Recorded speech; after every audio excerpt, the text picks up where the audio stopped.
ഇനി എന്താ ചെയ്യാ എന്ന് വിചാരിച്ച് ബാൽക്കണിയിൽ ഇരിക്കുമ്പോഴാണ് അവൾ കയറി വരുന്നത്. വന്നപ്പോൾ തന്നെ ഞാൻ ഉണ്ടോ എന്ന് അവൾ അന്വേഷിക്കുന്നുണ്ടായിരുന്നു. എന്തൊക്കെയോ പിറുപിറുക്കുന്നുണ്ട്. അവളെ ഒന്ന് പേടിപ്പിക്കാമെന്ന് വിചാരിച്ച് ഡോറിൻ്റെ അടുത്ത് പോയി നിന്നതാ. അപ്പോഴേക്കും അവൾ തിരിഞ്ഞു നോക്കി. അവളെ കണ്ടപ്പോഴേ എനിക്ക് അവൾ അടിച്ചത് ഓർമ്മ വന്നു. അവളെ കൊല്ലാനുള്ള ദേഷ്യം വന്നു എനിക്ക്. അന്നേരം അവൾ എന്തൊക്കെയോ വിക്കി വിക്കി പറയുന്നുണ്ട്. അത് ഞാൻ ഫ്രഷായി, അല്ല സോറി, ഗിരിയേട്ടൻ പറഞ്ഞു. അത് പറഞ്ഞു കഴിഞ്ഞപ്പോഴാണ് അവൾ അവസാനം പറഞ്ഞ കാര്യം അവൾക്ക് ഓർമ്മ വന്നത്. തനിക്ക് പറ്റിയ അബദ്ധം. അവൾ തലയിൽ കൈവച്ച് നീലിനെ നോക്കി. ദേഷ്യം കൊണ്ട് മുഖമാകെ വലിഞ്ഞു മുറുകി. നെറ്റിയും കട്ടിപ്പിരികവും ചുളിഞ്ഞു. ചുവന്ന കണ്ണ്. ഇതൊക്കെ കണ്ടു നിന്ന പവിയുടെ പേടി കൂടി വന്നു. അവളുടെ ഹൃദയം ഇപ്പൊ പൊട്ടുമെന്ന അവസ്ഥയായിരുന്നു. നീ? അയ്യോ സത്യാണേ, ഞാനൊന്നും നിങ്ങളെപ്പറ്റി പറഞ്ഞിട്ടില്ല. എന്നോട് ഗിരിയേട്ടനെ പറഞ്ഞ് സിംഹത്തിൻ്റെ വായിലേക്കാ പോണേ, സൂക്ഷിച്ചോളാൻ. അറിയാതെ വായിൽ നിന്ന് ചാടിപ്പോയതാ, സോറി. അത്രയും പേടിച്ചാണ് പുള്ളിക്കാരത്തി പറഞ്ഞത്. ഡി, അതിന് ഞാനൊന്നും ചോദിച്ചില്ലല്ലോ. പിന്നെ നീ എന്തിനാ ഇതൊക്കെ ഇപ്പോൾ പറഞ്ഞേ? അപ്പോൾ ഈ കാര്യമല്ലേ പറയാൻ വന്നത്? ഞാൻ വിചാരിച്ചു അതായിരിക്കുമെന്ന്. എന്നാൽ പിന്നെ അത് വിട്, നമുക്ക് പിന്നെ സംസാരിക്കാം. ഒരു ചമ്മിയ മുഖത്തോടെ പവി തിരിഞ്ഞു പോവാൻ തുടങ്ങി. ഡി, പെട്ടെന്നാണ് അവൻ വിളിച്ചത്. പവിയുടെ കയ്യിൽ അവൻ പിടിച്ചു. അവൾ വേദന കാരണം അവിടെ തന്നെ നിന്നുപോയി. നീ എന്താടി വിചാരിച്ചേ? എൻ്റെ കെട്ടിയോളായിട്ട് നിനക്ക് ഈ വീട്ടിൽ സന്തോഷമായിട്ട് ജീവിക്കാമെന്നു? എന്ന് ഞാൻ ഇപ്പോഴേ പറഞ്ഞേക്കുവാ. ആ വ്യാമോഹം വിട്ടേക്ക്. 6 മാസം കഴിഞ്ഞ് ഞാൻ നിന്നെ ഡിവോഴ്സ് ചെയ്യും. അതുവരെ നീ എനിക്ക് വെറും ഒരു ജോലിക്കാരി മാത്രമാണ്. എന്നാൽ ഈ റൂമിൻ്റെ പുറത്ത് നമ്മൾ നല്ല മാതൃകയുള്ള ഭർത്താവും ഭാര്യയുമായിരിക്കും. കേട്ടോടി, നിനക്ക് സംസാരിക്കണം പോലും. അപ്പോൾ നീലിൻ്റെ കൈക്കുള്ളിൽ പവിയുടെ കൈ അമർന്നു. വേദന കൊണ്ട് അവളുടെ കണ്ണ് നിറയാൻ തുടങ്ങി. നീൽ അവളുടെ കൈവിട്ട് ഫ്രഷ് ആവാനായി പോയി. എന്താ കൃഷ്ണ ഇങ്ങനെയൊക്കെ?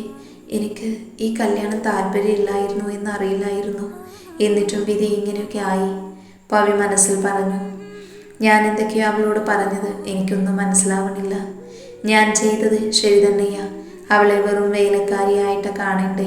പക്ഷേ അവളുടെ കണ്ണുനീർ കാണുമ്പോൾ എന്തൊക്കെയോ എൻ്റെ ഹൃദയത്തിന് പറ്റുന്നുണ്ട്. ഞാൻ എന്തൊക്കെയായി പറയണേ? നീൽ മനസ്സിലോർത്തു. നീൽ ഫ്രഷായി പുറത്തിറങ്ങിയപ്പോൾ കണ്ണാടിയുടെ മുന്നിൽ നിന്ന് ഹെയർ പിന്നൊക്കെ ഊരുവാണ് അവൾ. അവൻ അവളെ നോക്കി. അവൾ അവനൊരു കൊട്ട പുച്ഛം വാരിയെറിഞ്ഞു. നീലും മുട്ടും കുറക്കാതെ ധരിച്ചും പുച്ഛിച്ചു. പവി ഫ്രഷാകാനായി പോയി. നീൽ നേരെ താഴേക്കും. എടാ മോനെ, ഗിരിക്കുട്ട ഇങ്ങ് വന്നേ. ഗിരി ഉമ്മറത്തിരുന്ന് ചിപ്സ് കഴിക്കുവാണ്. ഫോണിൽ കളിക്കുന്നുണ്ട്. അവൻ നീലിൻ്റെ അടുത്തേക്ക് പോയി. അവിടെ വന്ന അതിഥികളെല്ലാം പോയിരുന്നു. മുത്തശ്ശി മാത്രം പോയില്ല. എന്താടാ നീലേ? അല്ലടാ, ഈ സിംഹത്തിനെ പറ്റി നിന്റെ അഭിപ്രായം എന്താടാ? എന്താടാ അതിപ്പോൾ ചോദിച്ചേ? ഏയ് ഒന്നുമില്ല, ഒന്ന് വെറുതെ. എനിക്ക് സിംഹത്തിനെ പറ്റി നല്ല അഭിപ്രായം തന്നെയാ. എന്താടാ? അല്ല, ഈ സിംഹങ്ങളും അതിൻ്റെ കൂട്ടുകാരെ തിന്നുമെന്നുള്ളത് നിനക്കറിയുമോ? ഇല്ല, അതിന് സിംഹത്തിന് അങ്ങനെ കൂട്ടുകാരൊക്കെ ഉണ്ടോ? ഇല്ലല്ലോ.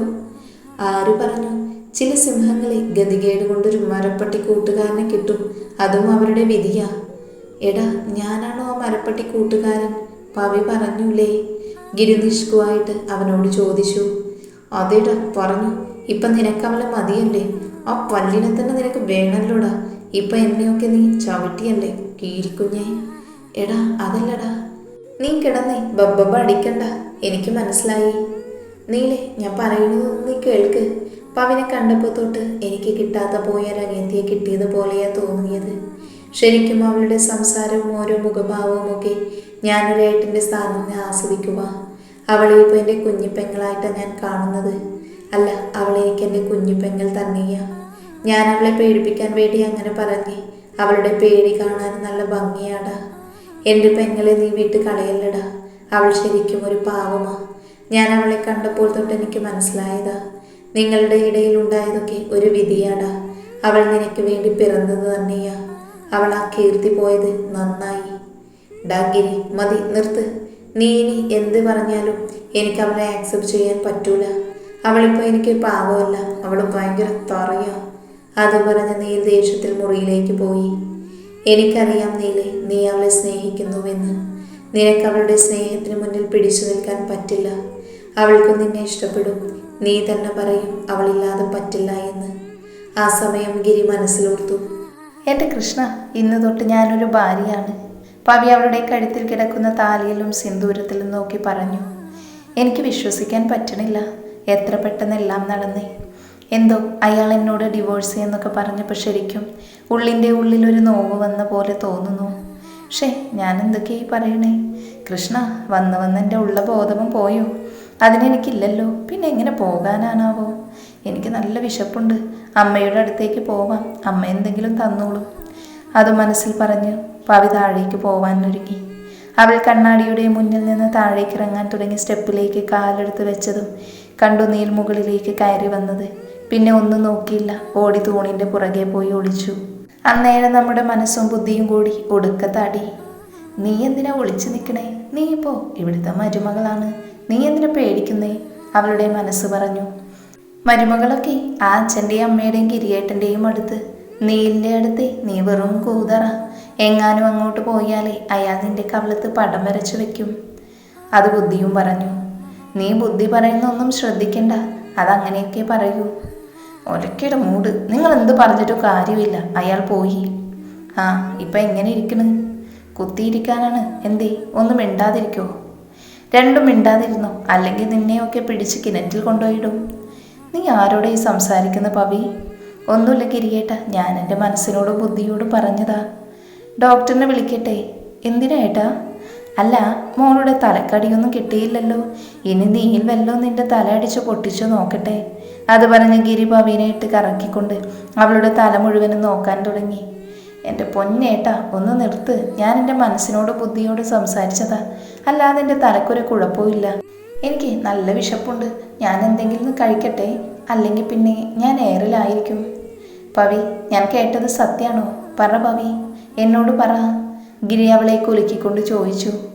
എന്താ ഏട്ടാ ഉദ്ദേശിച്ചത്? നീയും ഫുഡിന് അഡിക്റ്റാണോ എന്നെപ്പോലെ? ഏട്ടാ, അപ്പോൾ ഏട്ടനും എന്നെപ്പോലെ? രണ്ടുപേരും പരസ്പരം നോക്കി ഒടുക്കത്തെ ഷോ. ഫുഡ് മുഖ്യം പികിലേ. ഏട്ടാ, നിങ്ങളാണ് ഏട്ടാ ഏട്ടൻ. ഏട്ടൻ എനിക്ക് പറ്റിയ ഏട്ടനാ ഏട്ടാ. ഏട്ടൻ മുത്താണ് ഏട്ടാ. അന്നയ്ക്ക് ശേഷം ആരെന്ന ചോദ്യത്തിന് എനിക്ക് കിട്ടിയ ഉത്തരം അത് നിങ്ങളാണ് ഏട്ടാ. അതേടി, നീ എനിക്ക് പറ്റിയ പെങ്ങൾ തന്നെയാ. നീ എൻ്റെ ചങ്കല്ല, ചങ്കിടിപ്പ. അതും പറഞ്ഞ് രണ്ടുപേരും കെട്ടിപ്പിടിച്ച് ഒടുക്കത്തെ പെർഫോമൻസ്. അതെ, നിങ്ങളുടെ സ്നേഹപ്രകടനം കഴിഞ്ഞെങ്കിൽ എനിക്ക് അങ്ങോട്ട് പോകാൻ പറ്റുമോ? ആ മാധവപ്പേ, നോക്കിക്കേ, എൻ്റെ പെങ്ങൾ എന്നെ പോലെ തന്നെയാ, നോക്കിക്കോ. ഇനി ഈ വീട്ടിൽ ഞാൻ ഒറ്റയ്ക്കിരുന്ന് സാധനങ്ങൾ തീർത്തു എന്ന് പറയരുത്, കാരണം എൻ്റെ കൂടെ ദേ എൻ്റെ പെങ്ങളുട്ടിയുണ്ട്. ഗിരി പവിയുടെ തോളിലൂടെ കൈയിട്ട് അഭിമാനത്തോടെ പറഞ്ഞു. പവി ഒട്ടും കുറക്കാതെ അങ്ങ് പൊങ്ങി പോയി. മോളെ, ഇവൻ്റെ വലിയൊരു ആഗ്രഹമായിരുന്നു ഒരു പെങ്ങളൂട്ടി, ഇപ്പം അതുമായി. പിന്നെ ഇനി നിങ്ങൾക്ക് വേണ്ടി എൻ്റെ പെൻഷൻ്റെ ഒരു പാർട്ടി മാറ്റേണ്ടി വരുമെന്ന് തോന്നുന്നു. അത് സാരമില്ല, നിങ്ങൾ ഹാപ്പി ആയിട്ട് ഫുഡൊക്കെ കഴിക്കണം. ഇവിടെ വേറൊരുത്തനുണ്ട്, ഫുഡെന്ന് പറയാൻ പോലും മടിയ, പേരിനത് കഴിക്കും. അവനാകെ തളർന്നു പോയി, അവൻ്റെ കളിയും ചിരിയും എല്ലാം. സങ്കടം മറക്കാൻ ദേഷ്യമെന്ന മുഖംമൂടി വരെ അവനണിഞ്ഞു. അതിനെല്ലാം കാരണം അവളാണ്. അവളില്ലായിരുന്നുവെങ്കിൽ ഇപ്പോൾ എൻ്റെ മോനെ എങ്ങനെ നടന്നേനെ? അവൻ്റെ സന്തോഷം നശിപ്പിച്ചു. അവനാകെ ഉണ്ടായിരുന്ന പെങ്ങളും പോയി. മധു അത് പറയുമ്പോൾ അയാളുടെ ഉള്ളിൽ അച്ഛൻ്റെ വേദന എന്തുകൊണ്ടോ പവിക്ക് മനസ്സിലായിരുന്നു. പെങ്ങളോ? എൻ്റെ പൊന്നു മാധവപ്പേ, ആ പെണ്ണും പിള്ളയുടെ കാര്യം നിർത്ത്. അവളുടെ കാര്യം തന്നെ കേൾക്കാൻ എനിക്ക് താല്പര്യമില്ല. നമുക്ക് ഫുഡ് തട്ടാൻ പോവാം. ഇന്ന് മുത്തശ്ശിയുടെയും പാറൂമ്മയുടെയും നല്ല ഒന്നാന്തരം സദ്യയാ, വാ. ഗിരി പെട്ടെന്ന് തന്നെ വിഷയം മാറ്റി. പവിക്ക് കാര്യം ചോദിക്കണമെന്നുണ്ടായിരുന്നുവെങ്കിലും മാധവിൻ്റെ വിഷമം കണ്ടപ്പോൾ അത് വേണ്ടെന്ന് വെച്ച് ഫുഡ് കഴിക്കാൻ പോയി. ആ വന്നോ എല്ലാവരും ഇരിക്കുക. അല്ല പവിമോളെ, നീ എന്തേ? അവൻ വന്നില്ലേ? ഞാൻ വിളിച്ചില്ല. ആണോ? എന്നാൽ മോള് പോയൊന്ന് വിളിക്കൂ. അമ്മയുടെ കാലിന് ചെറിയൊരു വേദന, അതാട്ടോ. അതിനെന്താമ്മേ, ഞാൻ വിളിക്കാം. പക്ഷേ പവിയുടെ നെഞ്ച് പെരുമ്പറ കൊട്ടാൻ തുടങ്ങി. എൻ്റെ കൃഷ്ണ, ഞാൻ ചെന്ന് വിളിച്ചാൽ എന്തായിരിക്കും റിയാക്ഷൻ? ആലോചിച്ചിട്ട് തന്നെ എനിക്ക് വട്ടു പിടിക്കുന്നല്ലോ കൃഷ്ണ. ഗിരി പറഞ്ഞ കാര്യങ്ങളൊക്കെ ഓർത്ത് കിടക്കുവായിരുന്നു നീല്. അതെ, എനിക്കുണ്ടായിരുന്നു എൻ്റെ പെങ്ങളൂട്ടി. അവളെ എനിക്ക് നഷ്ടപ്പെട്ടു. അതിനെ കീർത്തിയ കാരണം അവൾ കൈകൊണ്ട് കൊന്നില്ലെങ്കിലും ആ പാവത്തിന് നോവിച്ചു കൊന്നു. എനിക്ക് അവളെ ഒന്നും ചെയ്യാൻ കഴിഞ്ഞില്ല. അതിനു മുന്നേ അവൾ രക്ഷപ്പെട്ടു. ഒന്നുമില്ലെങ്കിലും ഞാൻ അവളെ സ്നേഹിക്കാൻ തുടങ്ങിയതേ ഉള്ളൂ. അതിനു മുൻപ് തന്നെ ഞാൻ അവളെ വെറുത്തു. അവൾക്ക് എന്നല്ലായിരുന്നു വേണ്ടത്, എൻ്റെ മുത്തശ്ശൻ്റെ സ്വത്തായിരുന്നു. അതിനുവേണ്ടി അവൾ ആ പിഞ്ചു കുഞ്ഞിൻ്റെ മനസ്സ് നോവിച്ചു. ഇനി ഒരിക്കലും ഞാൻ അവളെ സ്നേഹിക്കില്ല. അവളായി, അവളുടെ പാടായി. പക്ഷെ അവളെ കയ്യിൽ കിട്ടിയ ഒരു അടിയെങ്കിലും എനിക്ക് കൊടുക്കണം, കൊല്ലാൻ പറ്റില്ലല്ലോ. ഇങ്ങനെ ഓരോന്ന് ആലോചിച്ചിരിക്കുമ്പോഴാണ് അതെ, എക്സ്ക്യൂസ് മീ, എന്നതാടി? നീൽ നല്ല ഗൗരവത്തിൽ അത് ചോദിച്ചപ്പോൾ പവി ഞെട്ടി പണ്ടാരമടങ്ങി. പിന്നെ പവി ഒന്നും നോക്കിയില്ല. ഇയാളുടെ അമ്മ ഫുഡ് കഴിക്കാൻ വിളിച്ചു. അമ്മയ്ക്ക് കാലുവേദന ആയതുകൊണ്ട് എന്നോട് മുകളിൽ ചെന്ന് ഇയാളെ വിളിച്ചോണ്ട് ചെല്ലാൻ പറഞ്ഞു. അമ്മയ്ക്ക് നമ്മൾ തമ്മിലുള്ള പ്രോബ്ലംസ് അറിയാത്തത് കൊണ്ടാണ് അങ്ങനെ പറഞ്ഞത്. ഇയാളിനി ചീത്ത പറഞ്ഞാലും കുഴപ്പമില്ല എന്ന് വിചാരിച്ചാണ് ഞാനിപ്പോൾ വിളിക്കാൻ വന്നത്. ഇനിയിപ്പോൾ ഇയാൾ വന്നില്ലെങ്കിലും കുഴപ്പമില്ല, വന്നാലും കുഴപ്പമില്ല. ഇതെല്ലാം ഒറ്റ ശ്വാസത്തിൽ പറഞ്ഞ് കണ്ണും പൂട്ടി ഒറ്റ ഓട്ടമായിരുന്നു നമ്മുടെ പവി. പിന്നെ പുള്ളിക്കാരത്ത് നിൽക്കുന്നത് സ്റ്റെപ്പിൻ്റെ അവിടെയാ. പവിയുടെ ശ്വാസം വിടാതെയുള്ള സംസാരം കേട്ട് അവളുടെ ഓട്ടം കണ്ടും വണ്ടറടിച്ച് നിൽക്കുകയാണ് നമ്മുടെ നീല്. പക്ഷേ കുറച്ചു കഴിഞ്ഞ് അവൻ്റെ ആദരത്തിൽ അവൻ പോലും അറിയാതെ ഒരു പുഞ്ചിരി തത്തിക്കളിച്ചിരുന്നു. അത് മനസ്സിലാക്കിയതും അവൻ്റെ പുഞ്ചിരി പെട്ടെന്ന് തന്നെ മാഞ്ഞുപോയി. അവൻ താഴേക്കിറങ്ങി. എൻ്റെ കൃഷ്ണ, ഈ ഓട്ടം വല്ലതും ഒളിമ്പിക്സിൽ ഓടിയിരുന്നെങ്കിൽ എനിക്ക് ഫസ്റ്റ് കിട്ടിയേനെ. അതും പറഞ്ഞ് താഴേക്ക് പോയി. പവി നീലിൻ്റെ അടുത്ത് തന്നെ പിടിച്ചിരുത്തി. നീലിന് അത് ഇഷ്ടപ്പെട്ടില്ലെങ്കിലും അവൻ അവരുടെ മുന്നിലൊന്നും പറഞ്ഞില്ല. നാളെ ഞാൻ പോകട്ടോ കുട്ടികളെ, തറവാട്ടിലേക്ക്. ഇനി പോയില്ലെങ്കിൽ ശരിയാവില്ല, അവിടെ അവരൊക്കെ തറവാട്ടിൽ വരുന്നുണ്ട്. ആരാ മുത്തശ്ശി? പവിമോള് പറഞ്ഞു തന്നില്ലല്ലോ. എനിക്ക് 3 മക്കളാ, മാധവനും ശങ്കരും ദാസും. ശങ്കർ ഞങ്ങളെ വിട്ടുപോയി. ഗിരിക്ക് അന്ന് 4 വയസ്സുണ്ടായിരുന്നുള്ളൂ. പാവനൻ്റെ കുഞ്ഞ്, ചെറുപ്പത്തിൽ തന്നെ അവൻ അനാഥ. മുത്തശ്ശി എന്താ പറയാൻ വന്നതെന്ന് എനിക്കറിയാം. ഗിരിയേട്ടൻ എങ്ങനെയാ മുത്തശ്ശി അനാഥൻ? നിങ്ങളൊക്കെ ഇല്ലേ? ദേ ഇപ്പോൾ അനിയത്തിയായിട്ട് ഞാനും വന്നില്ലേ? അല്ലേ ഗിരിയേട്ട, അല്ലേ? അതും പറഞ്ഞ് പവി വിഷമിച്ചിരുന്ന ഗിരിയെ ഇക്കിളിയാക്കാൻ തുടങ്ങി. അത് കണ്ട് എല്ലാവരും ചിരിക്കാനും നീലിത് ശ്രദ്ധിക്കുന്നുണ്ടെങ്കിലും അവൻ അങ്ങോട്ട് നോക്കിയില്ല. ശരിയാ പവിമോള് പറഞ്ഞത്, അവൻ അനാഥനല്ല, അവന് ഞങ്ങളെല്ലാവരുമുണ്ട്. ഇനിയുള്ള ദാസ്, അവനൊരു പാവമാണ്. പക്ഷെ അവനൊരു തെറ്റുപറ്റി. പ്രണയിനിക്ക് മുമ്പിൽ ആ തെറ്റ് അവന് കാണാൻ ഇതുവരെ കഴിഞ്ഞിട്ടില്ല. അവൻ പവിത്രയെ വിവാഹം കഴിച്ചു. അവൻ റോഡ് സൈഡിൽ വെച്ച് കണ്ട അവളെ ആദ്യ നോട്ടത്തിൽ തന്നെ ഇഷ്ടപ്പെട്ടു. അവൻ വീട്ടിൽ വന്ന് പറഞ്ഞു, ഞങ്ങൾ ആ കുട്ടിയെ അന്വേഷിച്ചു പോയി. വളരെ ദാരിദ്ര്യമായിരുന്നു അവരുടെ അവസ്ഥ. ഞങ്ങൾ കല്യാണം ആലോചിച്ചു.